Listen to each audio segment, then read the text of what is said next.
Bueno, sí. Eh, a nosotros, bueno, nos tocó el Brock Common.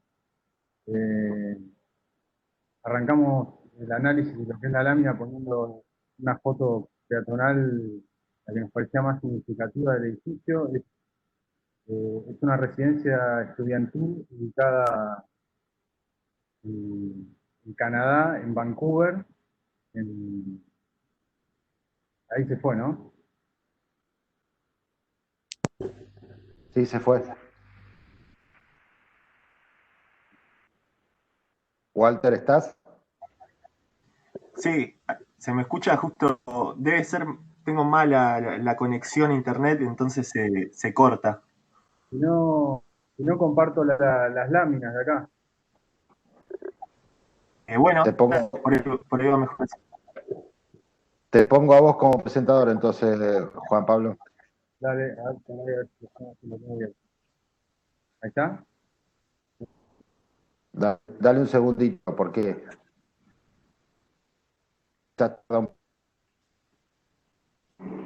Valiero, que era un gran profesor de la UBA, el Bucho decía que no se podía hacer el Concord con tecnología de rastro. Y a veces nos pasa eso. Qué grande el Bucho. Era un fiel. Ahí se ve. Sí, perfecto. Sí, se ve bien. Sí. Eh, Yo bueno, nos no veo tocó. yo todavía, pero ¿Vos ves, Wally? ahí sí, ahí veo. Ah, Disculpen si se corta el relato, pero No, no pasa nada, chicos, tranquilos y nada, no pasa nada. bueno, decía, bien. nos tocó el Brock Commons, que es una residencia estudiantil ahí en Vancouver, en Canadá. Y bueno, acá en lo que es el armado de la lámina y el análisis, empezamos un poco hablando de lo que son los autores. Eh, Acto Nostri son los arquitectos, son de Canadá, eh, poniendo algunas De imágenes. ahí, Sí, sí, de ahí lo que queríamos destacar era, por ahí lo que veíamos en las obras, era que es un estudio racional. Siempre las obras son sí, racionales en el uso de materiales, son tectónicas casi todas las obras que tienen, y también el desarrollo de la tecnología en madera. pues, eh, después un poco de lo que es la sociedad. Bueno, Canadá, eh, lo que abunda son los bosques. Entonces lo que es mano de obra y tecnología. El uso de la madera lo tienen bastante afectado. Eh, Me parece importante también destacar que este edificio es de estructura de madera y es, creo, hasta el momento el más alto del mundo. Y en la misma ciudad, en Vancouver, hay un proyecto de creador cursor de acá, que es de Shigeru Ban, que la idea, o sea, no está construido, es un proyecto, la idea es que sea, pase a ser el más alto del mundo, superando a este, al Block Commons, lo que es estructura de madera.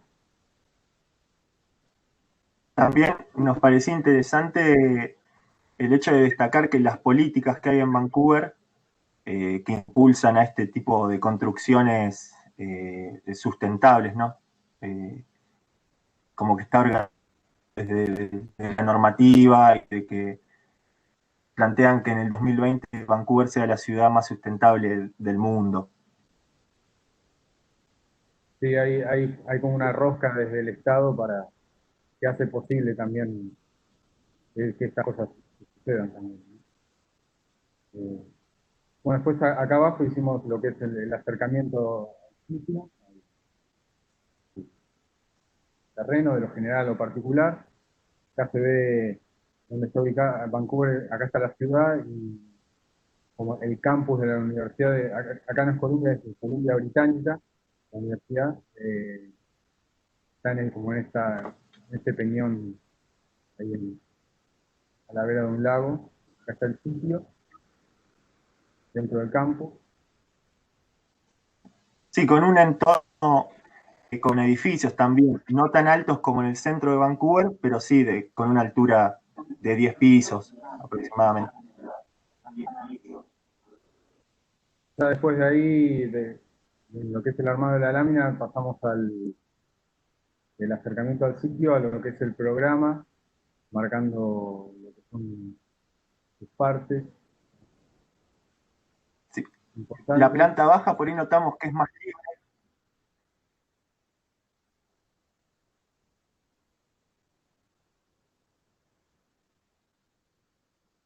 Ah, ahí se me cortó, ¿no? No pasa nada, seguí. Eh, bueno, marcando el programa, la planta baja es lo que sería el sector más público del edificio, donde hay como un lugar de reuniones, y lugar para estudio, con algunas salas que son para pasar videos y esas cosas, un comedor, todo de acá, y todo lo que es más cerrado, que es más de servicios para abastecer al edificio, para que funcione.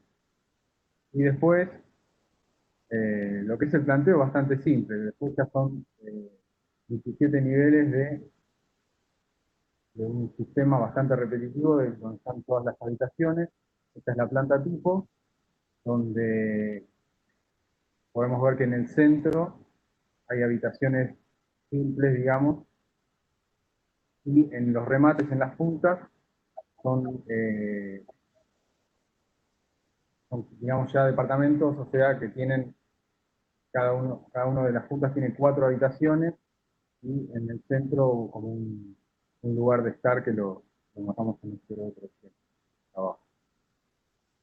Eh, Cada habitación cuenta con cocina, con baño, no tan solo habitaciones, sino también como pequeños departamentos, ¿no?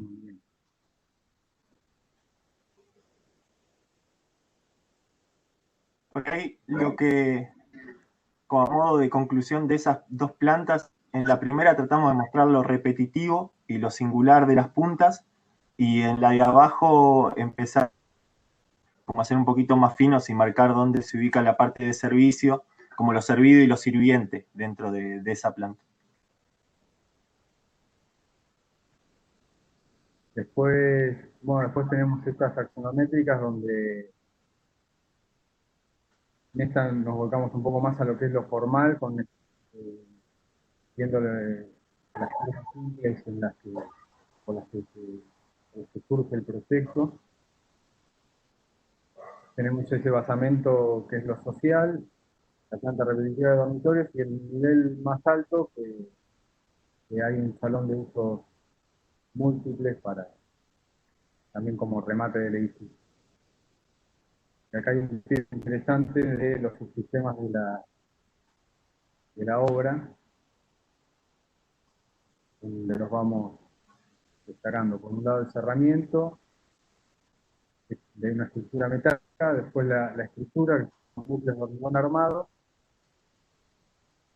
la estructura de los niveles de habitaciones, que es donde está el proyecto de toda estructura de madera laminada, el cerramiento de paneles prefabricados, la estructura del basamento, que tiene un solo nivel,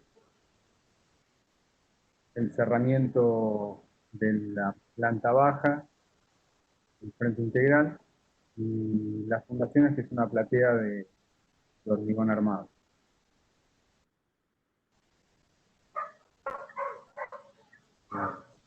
¿Paso a la otra, Wally, o querés? Sí, no, y después agregamos unas fotos ahí al costado como para ver espacialmente cómo son esos espacios, ¿no? Si bien después nos vamos a ir metiendo, pero tener una referencia de cómo es la planta baja, cómo llega al cero el edificio, tener eso presente, como esa mirada gráfica y también de la fotografía, como de ayudarnos con eso. Si querés pasar a la otra. Dale.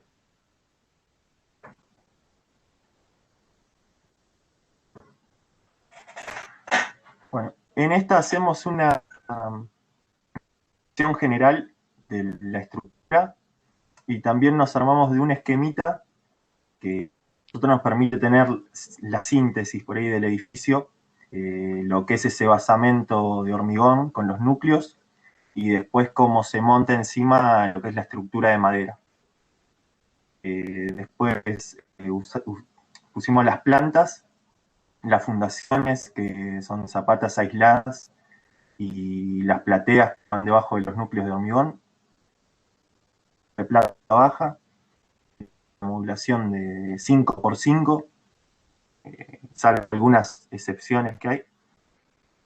Después la estructura de planta tipo, la de madera, y la estructura de paneles, ¿no? Tener esa mirada general también.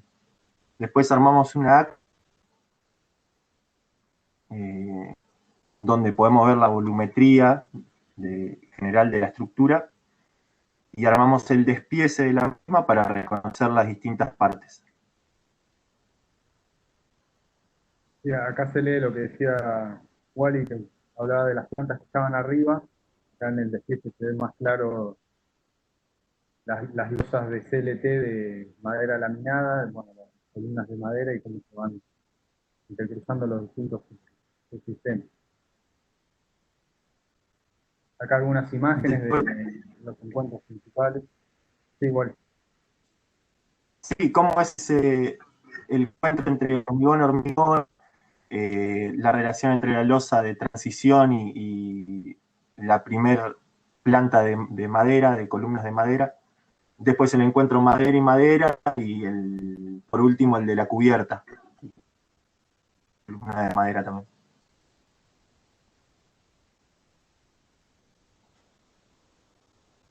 Acá están un poco algunas imágenes de esos distintos encuentros.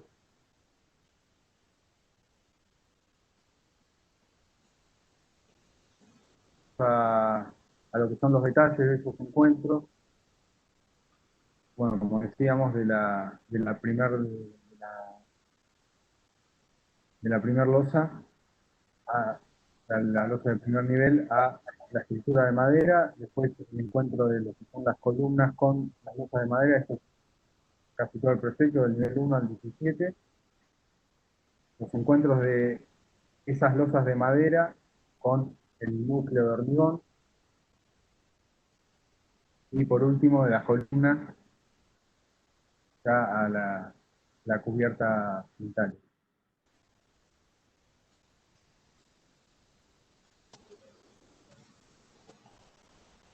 Después ya encaramos la parte de cerramiento.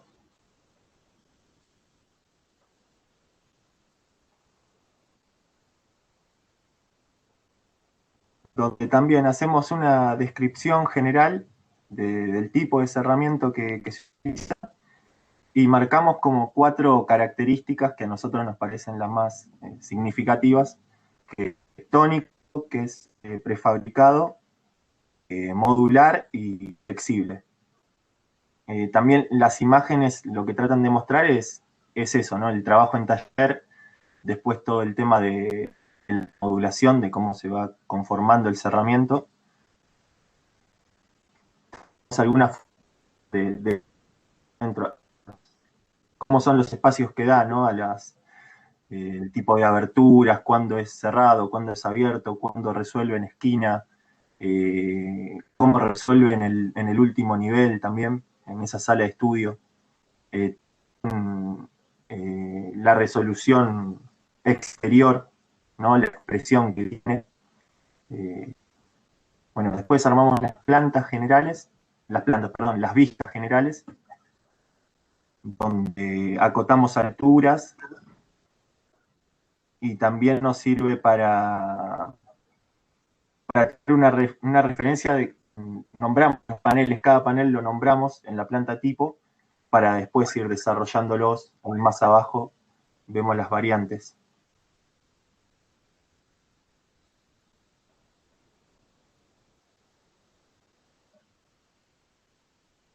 No sé, quería decir algo, Juan, o se cortó.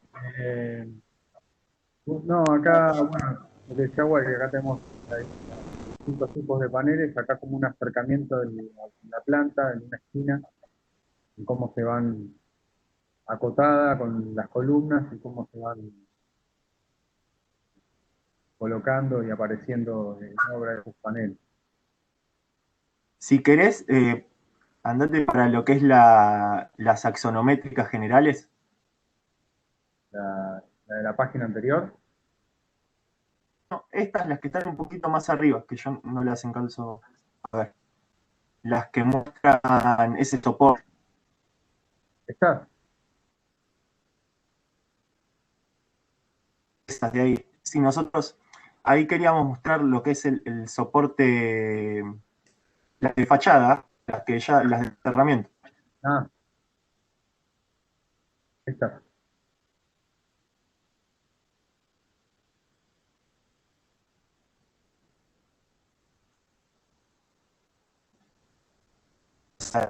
Justo se me trabó. Ahí hablábamos de cómo el cerramiento está un poco condicionado, si se quiere, o no, pero responde a ese tipo de espacio repetitivo que tiene la planta, ¿no? AXO vemos cómo se adapta a eso. Y después también nos metemos más adentro del panel, como hacemos un zoom sobre las diferentes capas, ¿no?, que lo componen. En este desquiite que está acá.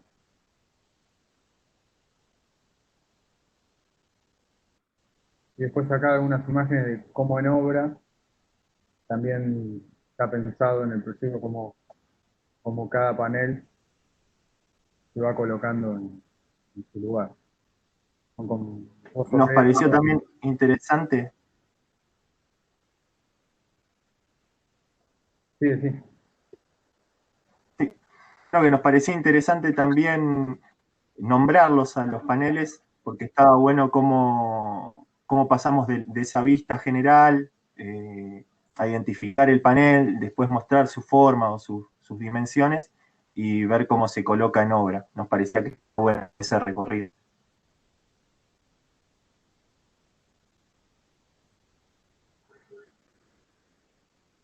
Bueno, y ahí llegamos. ¿Algo más?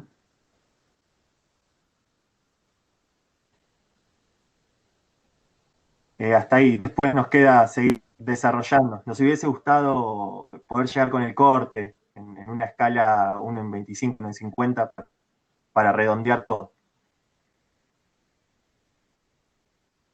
Bien, muy bien.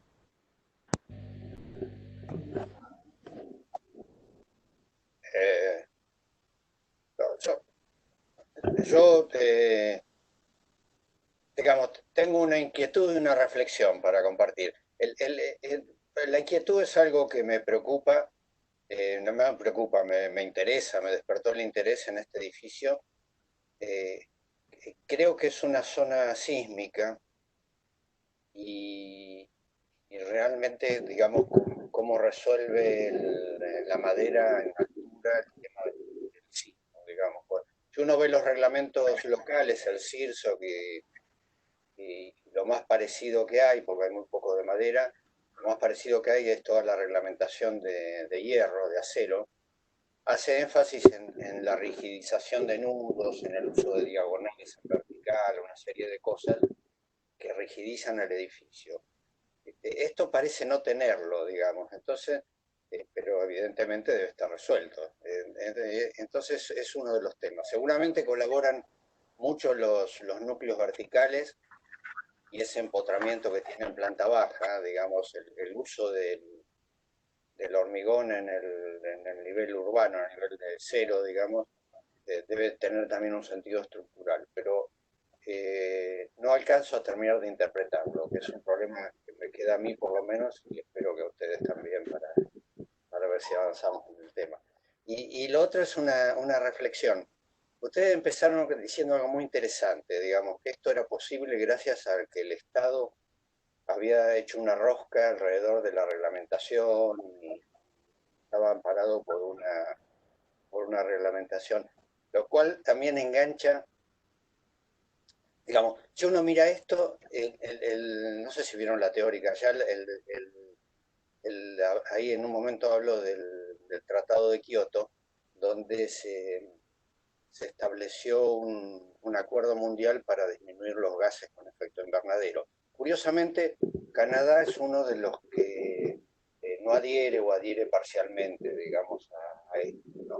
Entonces, la reflexión que hago, digo, tiene que ver con lo que decía Norma, digamos, de el reconocimiento y con el concepto de tecnología apropiada, con el reconocimiento también del desarrollo tecnológico del lugar, digamos, la existencia de un yacimiento de madera, por decirlo de alguna manera, en Canadá y el alto desarrollo tecnológico, hace que también existan las normas que coinciden y se solapan con normas de sustentabilidad, digamos, el uso de un material renovable, el uso de un material de baja emisión, etc.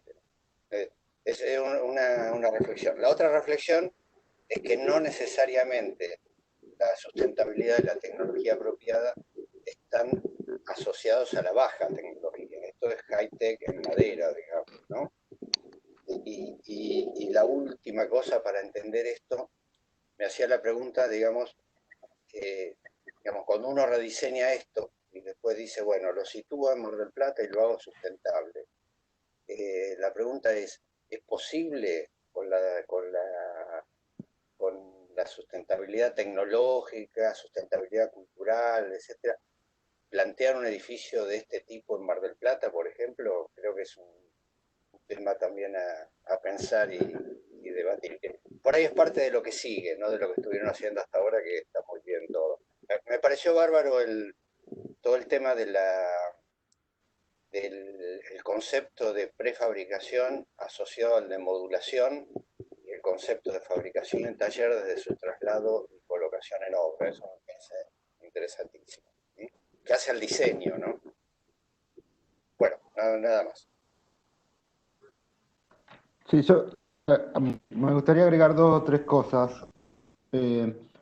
Una, cuando hablo de los subsistemas, no en términos de este trabajo, sino en general, ¿no? Cuando la opinión es para todos los trabajos. Que en algún momento nosotros hablamos de los sistemas y la importancia de los subsistemas. Ahí uno puede desagregar el sistema en subsistemas, pero me parece que lo que sigue importando finalmente es el sistema. Con lo cual, lo que hay que empezar es empezar a relacionar subsistemas.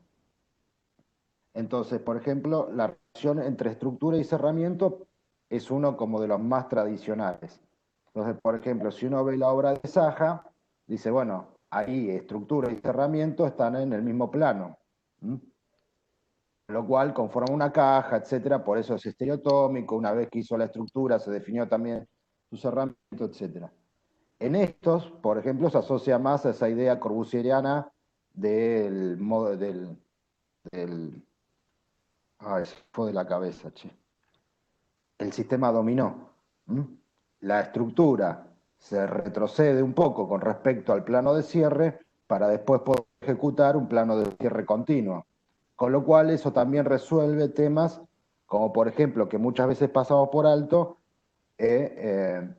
los puentes térmicos, ¿no? Como cuando la estructura queda a la vista, cómo ese puente térmico queda metido adentro de la obra y cómo se debería resolver. En este caso pasa el muro cortina, está separada del plano del eje de columnas para poder, primero porque tiene dimensión 40 y del cerramiento tiene 15, con lo cual si no empiezan a quedar mochetas, hasta para su ejecución, ¿no? Entonces, me parece que es importante relacionar los diferentes subsistemas. Y después, esta otra cuestión, que este edificio, ustedes dijeron que es un edificio sencillo, y, por ejemplo, en términos formales, uno lo podría asociar también al edificio de San Pablo, ¿no? Pero que tiene casi como la misma organización topológica, un núcleo posterior, o un sistema de núcleo posterior, una crujía y distintos tipos de espacios. Ahora, cuando los chicos hablan de ese edificio de San Pablo, decían, bueno, la flexibilidad espacial que necesita por los distintos programas que tenían que albergar, requería una luz libre, por lo cual la tecnología apropiada era el acero. Rápidamente, entonces, esto, cuando ustedes hablan del programa, cuando hablamos del programa nos empieza, más que nada, no empezar a decir, bueno, acá está el baño, acá está la habitación, acá está la circulación, sino en términos generales, ¿qué tipo de programa permite tal tipo de tecnología? Porque cuando uno ve la planta, por ejemplo, de estructura y tiene una columna casi cada 3 o 4 metros en diferentes direcciones, solo es posible con un programa. Porque si uno tuviera que meter uno ahí, por ejemplo, se caerían columnas por cualquier lado. La relación entre programa, espacio y estructura es una de las que tienen que ver con el diseño de estructuras y tecnología. Y por último, yo me preguntaba, cuando uno hacía esa planta, dice, bueno, este edificio tiene 14 módulos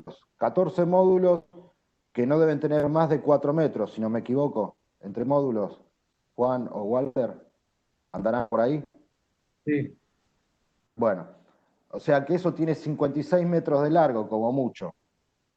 Con lo cual el centro está a 28 metros. Si el centro está a 28 metros y las puntas, los accesos a las puntas no llegan hasta los extremos, con lo cual yo puedo decir, bueno, tengo un pasillo, 8 de un lado, 8 del otro, son 16 menos 50, con lo cual me quedo un pasillo de 40. Pasillo de 40. ¿Por qué pongo dos núcleos? Si con un núcleo voy a resolver la cuestión de evacuación. Entonces, el siguiente que me hago es, ¿por qué pusieron dos núcleos? Los dos núcleos obedecen a cuestiones normativas de los sistemas de escapes y de evacuación de los edificios, o obedecen a una cuestión que tiene que ver con la altura y la cuestión de rigidización de la estructura. Entonces, me parece que ahí hay como mucha cosa que uno siempre puede analizar. Porque uno, si tuviera que diseñar este edificio, dice, yo, por ejemplo, si me tocara, ojalá me diría, mirá, y yo arrancaría poniendo un núcleo. Pues digo, me ahorro una batería. Ahora, quizás no fuera, ya sea o por cuestiones normativas o por cuestiones que tienen que ver con esto que digo de la necesidad de rigidización. Y lo último es cómo, a diferencia del otro trabajo, que hablo de San Pablo, que ahí los comentaba, el núcleo estructural siempre está 1 o 2 pisos adelantado por las cuestiones de fragüe. En este ustedes muestran una foto que los núcleos están realizados de punta a punta, con lo cual decís, che, ahí hay un tiempo muerto entre la entrada de un gremio y otro bastante importante. Es decir, ¿por qué? ¿Qué pasó? Me parece que sería quizás ustedes tengan la respuesta, pero me parece que esa cuestión, cuando uno después lo lleva a la organización de una obra, son cruciales. Es decir, bueno, a ver cómo hacemos para achicar esas ventanas de tiempo. Por lo demás, me parece que el laburo está muy bien, obviamente para todos, como para todos, seguir avanzando, ¿no? Bueno, Me diste la muchas pista gracias. para pensar lo del sismo, Daniel, Sí. por los núcleos. Bueno, a ver cómo hago.